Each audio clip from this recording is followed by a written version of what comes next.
Whoever said it's better to give than to receive probably never found themselves exhausted from constantly pouring into others without receiving anything in return.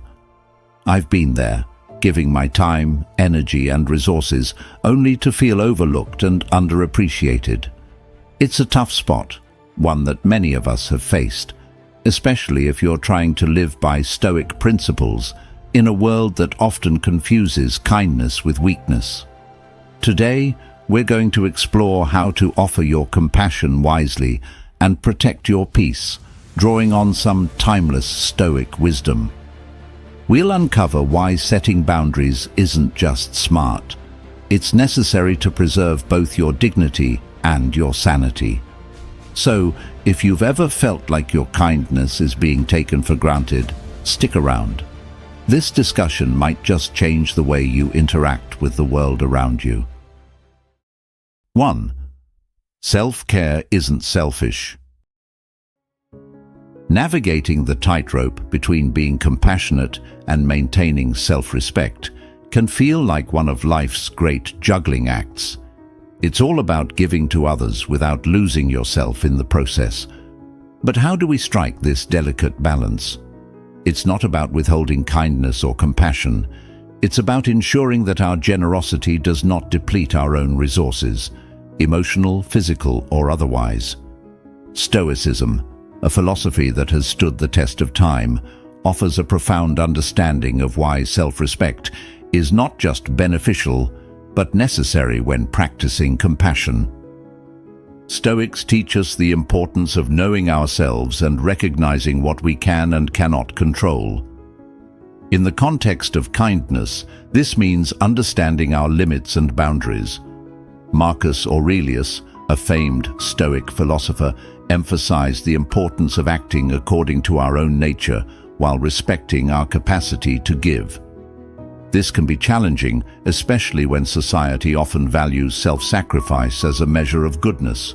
But Stoicism suggests a different measure, acting with wisdom. It's about giving not until it hurts, but until it's enough. Enough for the situation, enough for the person in need, and enough according to what our own resources allow. When we talk about resources, I'm not just referring to material things. Emotional and mental resources are just as critical. Have you ever felt drained after a day of helping others, almost as if you've given all of yourself away? That's a sign that your kindness might be unbalanced. To prevent this, we should consider setting clear boundaries. These aren't barriers to keep people out, but guidelines that help us interact with others respectfully and sustainably. It's okay to say no or to tell someone, "I can help you with this, but not that." This not only protects our well-being, but also teaches others how to treat us with the respect we deserve.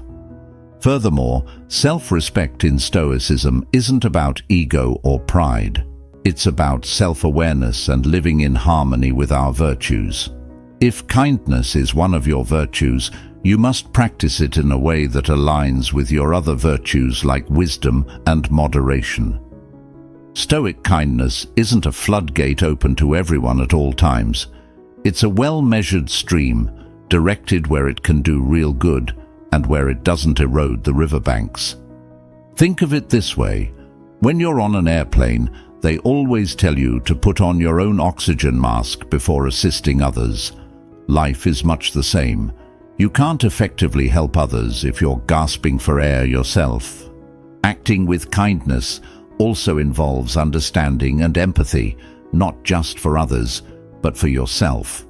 When you feel the urge to help or give, take a moment to check in with yourself. Are you in a position to offer help without harming your own well-being? Are your acts of kindness coming from a place of genuine care, or are they attempts to seek approval or avoid confrontation? These are tough questions, but essential ones. They help us refine our intentions and ensure our actions are genuinely virtuous, not just superficially generous. By maintaining a balance between compassion and self-respect, we build a kind of kindness that is sustainable and impactful. This approach not only helps us live according to Stoic principles, but also enriches our interactions with others. It fosters relationships based on mutual respect and genuine care, rather than expectation and dependency. So next time you extend a hand to help, remember to keep the other hand on your own heart, ensuring it stays full and strong.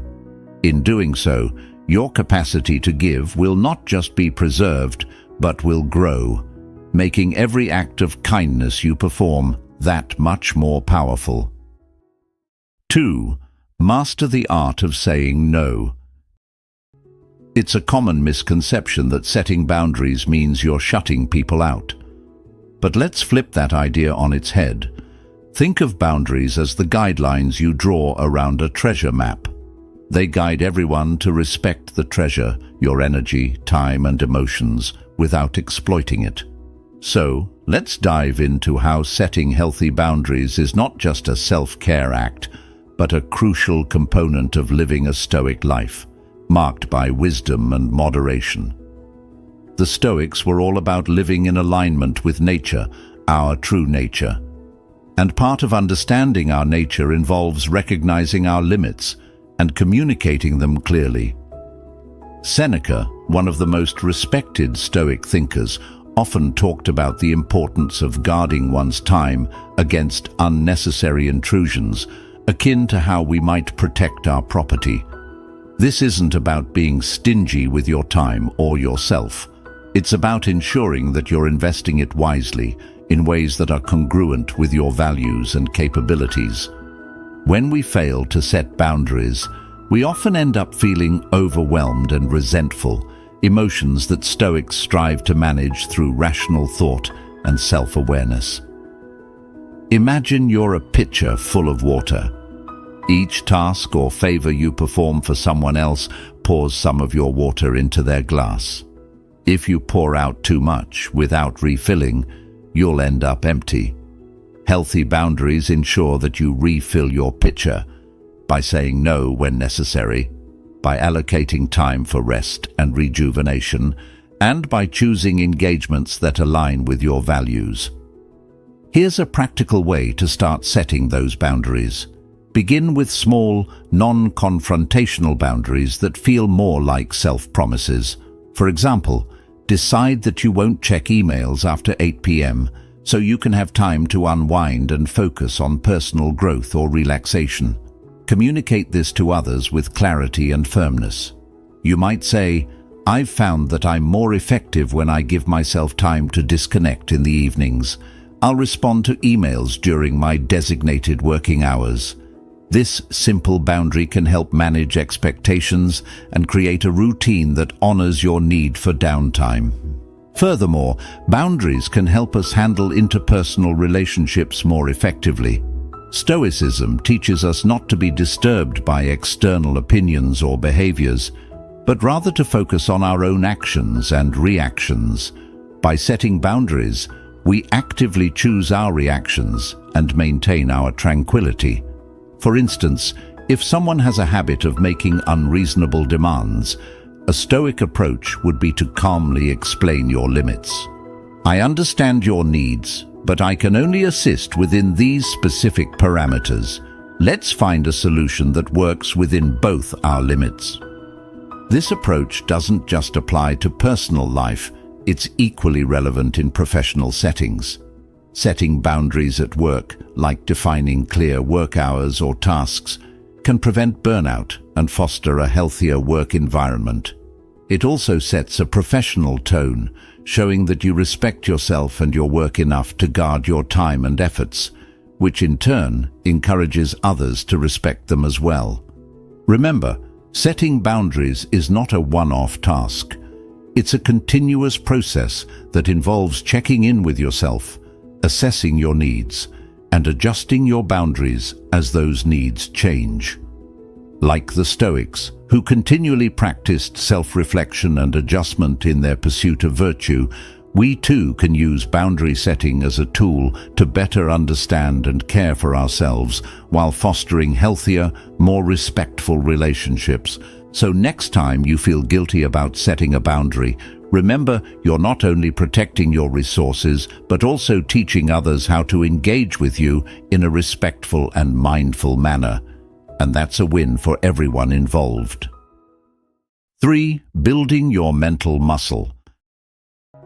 Let's talk about the backbone of Stoicism and how it applies to our lives today, especially when it comes to being kind without being taken advantage of.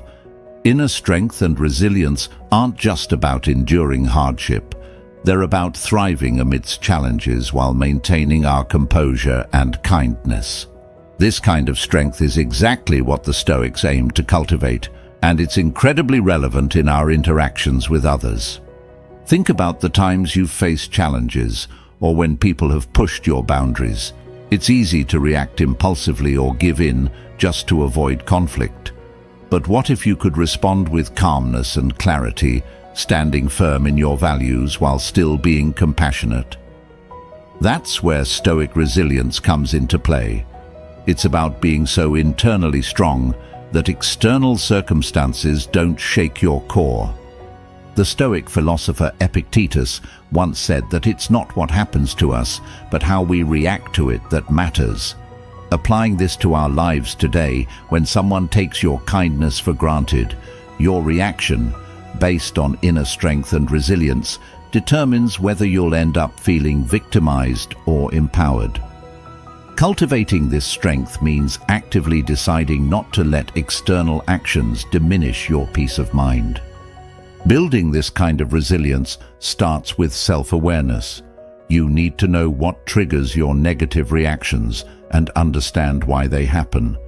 This could mean recognizing when you're giving too much to others at your own expense, or noticing when you're about to compromise your boundaries out of a need to be liked or approved of.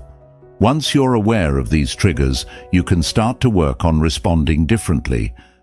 Practicing mindfulness is a fantastic way to strengthen this aspect of yourself. It helps you become more aware of your thoughts and feelings in the moment, allowing you to choose responses that align with your values rather than reacting out of emotion. Mindfulness can be as simple as taking a few deep breaths before responding to a request, or as involved as a daily meditation practice. The key is to create a space between what happens to you and your response, giving you the power to choose a reaction that reflects your inner strength. Another Stoic strategy is to regularly remind yourself of your core values. What are the principles that you want to guide your life? Is it integrity, generosity, respect? By keeping these values at the forefront of your mind, you can align your actions with them, which reinforces your resilience. When you act in harmony with your values, even in the face of adversity or exploitation, you reinforce your sense of self and reduce feelings of resentment or victimization.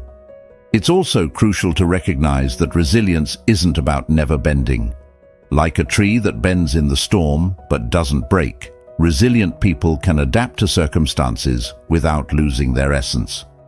This adaptability is a form of strength that lets you encounter misuse of your kindness and respond in a way that maintains your dignity and encourages personal growth.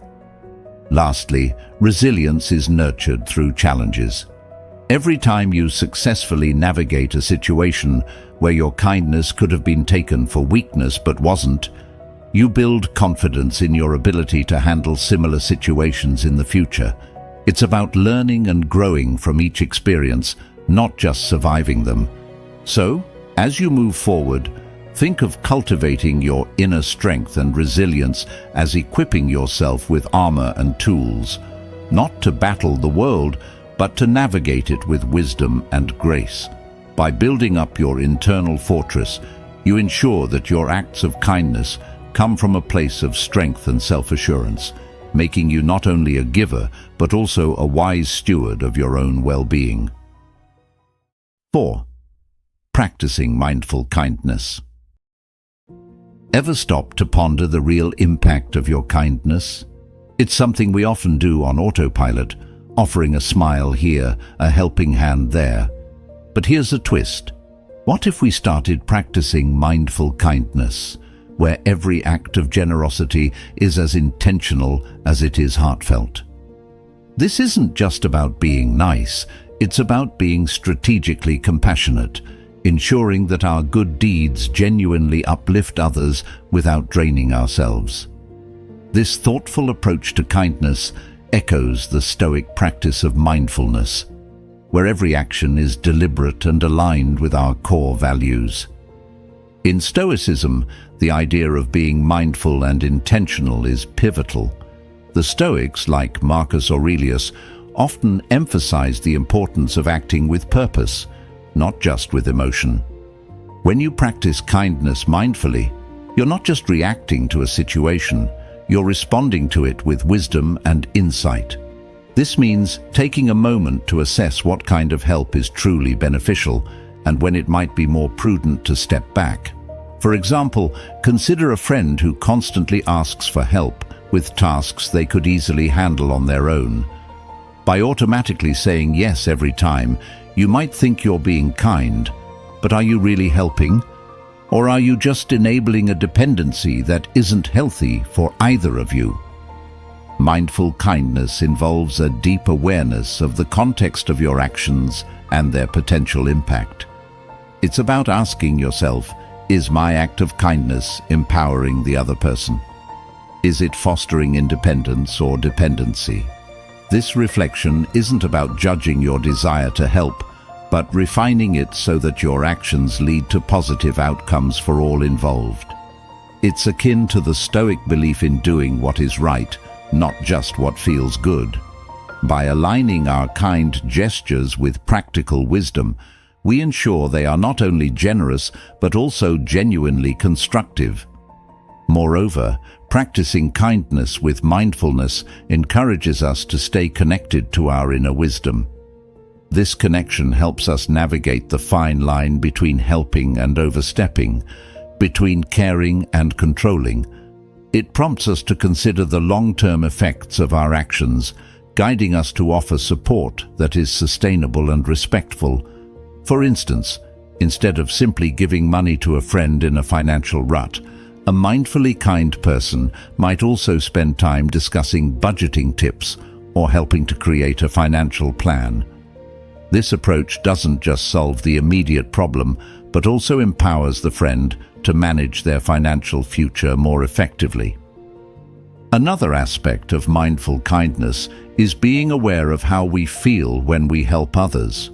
Are we seeking approval, or are we genuinely moved to act out of compassion? Stoicism teaches us to be self-aware and to act from a place of internal strength rather than seeking external validation. This internal audit helps ensure that our kindness is pure and not tainted by the desire for recognition or reward. When our acts of kindness come from such a place of purity, they are more likely to be effective and appreciated. Finally, mindful kindness also means recognizing and accepting the limits of our impact. We can offer help, but we cannot control the outcomes. Just as the Stoics accept that some things are outside their control, so must we understand that the ultimate responsibility for change lies with the individual we are assisting. This realization can be freeing, allowing us to offer our help without attachment to the results, confident that we have acted rightly regardless of the outcome. Practicing mindful kindness is about bringing thoughtfulness, awareness, and intention to our acts of compassion. It's about making sure that our kindness is not just felt, but is also functional and fostering. By integrating Stoic principles into our everyday acts of generosity, we not only enhance the value of our kindness, but also deepen our connection to our own values and principles.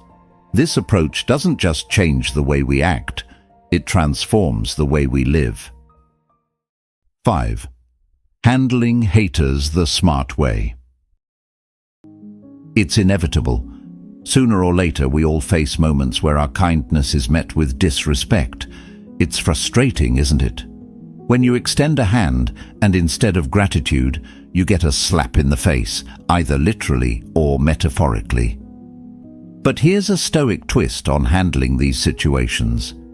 Instead of reacting with hurt or anger, we can choose to respond with wisdom. This shift is not just about keeping our cool, it's about turning a potentially negative interaction into a learning experience for both parties involved. Stoicism teaches us that our reactions are within our control, even if external actions are not. When someone disrespects us, it's easy to react impulsively, perhaps with anger or withdrawal. However, responding with wisdom means taking a step back and analyzing the situation. Why did the disrespect occur? Often it's not entirely about us, but about the other person's struggles or insecurities. By understanding this, we can address the situation more effectively and compassionately without escalating the conflict. A wise response begins with maintaining our composure. Think of Marcus Aurelius, who faced betrayal and disrespect even from his closest allies. Yet he chose to handle these situations with a level head, focusing on rational responses rather than emotional reactions. In our own lives, this might mean pausing before responding, allowing ourselves time to cool down if we're feeling heated. This pause is crucial. It gives us the space to formulate a response that aligns with our values and the outcome we desire, rather than one that simply vents our frustrations. Next, consider the importance of clear communication. When facing disrespect, it's helpful to express how the behavior affects us without placing blame. For instance, you might say, "When you speak to me in that tone, I feel undervalued and hurt. I want to understand your perspective, but I also need to be treated with respect." This kind of statement opens the door for dialogue without accusation, which is more likely to lead to a productive resolution than a heated argument. Additionally, Stoicism encourages us to look for the opportunity in adversity. Disrespectful interactions, while unpleasant, can teach us about our boundaries and how firmly we are prepared to defend them.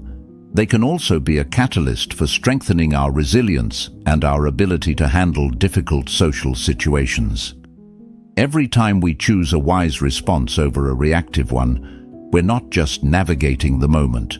We're building our character and reinforcing our commitment to live virtuously. It's also essential to know when to disengage. Stoicism doesn't mean enduring abuse or continual disrespect. Sometimes, the wisest response is to remove ourselves from toxic situations. This isn't an act of defeat, but a strategic decision, recognizing that our well-being is our responsibility. Seneca wrote extensively about the peace that comes from removing oneself from drama and conflict, advising that we should not feel compelled to stay in situations that harm our spirit. In practicing these responses, we also set an example for others. Our calm demeanor and thoughtful communication can serve as a model for how conflicts should be handled, potentially influencing others to adopt similar approaches. This is the ripple effect of Stoic wisdom. Not only does it change us, but it also has the potential to change those around us, one interaction at a time. Responding to disrespect with wisdom is about more than just managing a single interaction. It's about cultivating a lifelong approach to challenges and conflicts. By integrating Stoic principles into these moments, we ensure that our responses are not only appropriate for the situation at hand, but also reflective of the deeper values we aspire to live by every day. This approach doesn't just resolve conflicts, it transforms them into opportunities for growth and understanding. Remember, the strength of your character isn't shown by how you revel in comfort, but how you face challenges.